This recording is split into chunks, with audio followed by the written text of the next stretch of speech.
Çeşmelere göre bütün ömrünü milli pidarın ulusundan son prezidentliği eline almak hayalına geçiren Türkmenistan'ın Daşary İşler Ministri Raşid Meredov 2022 yılın ahırına pensiya çıkmağı maksat edinýär.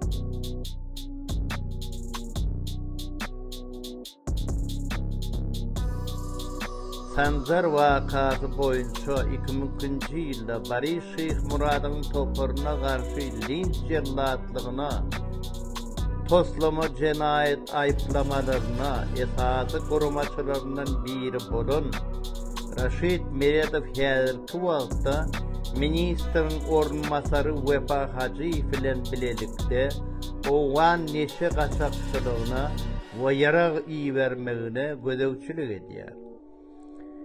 Şeýle hem Türkmenistan'dan çıkan uçuşlara bilet almak için gitmek isleýänlere 5.000'dan 20.000 dolar aralygynda bahaly ruhsatnamalar onun gödäwçilik astyna berilýär.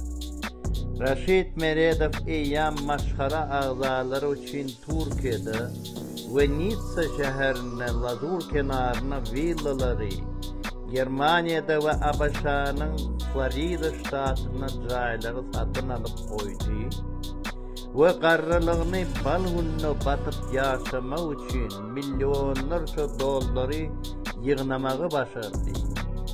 Onun Kazak milletinden bolan ikinci aýaly we binika ogly bir eýýam daşary ýurtda oňa garaşýar.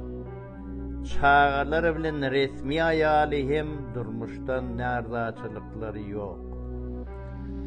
Tutuş maşgaly üçin ähli pasportlar toslama atlara bir wagt ýazylan we ütülen tilki Raşid iş aladalardan diňip galan ömrüni arkayn Ýewropada ýa-da Amerikan Birleşen Ştatlaryna ýaşamak isleýär.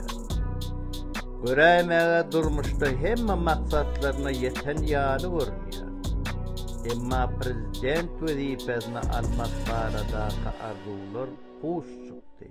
Adam yolu, adat yolu, atlanan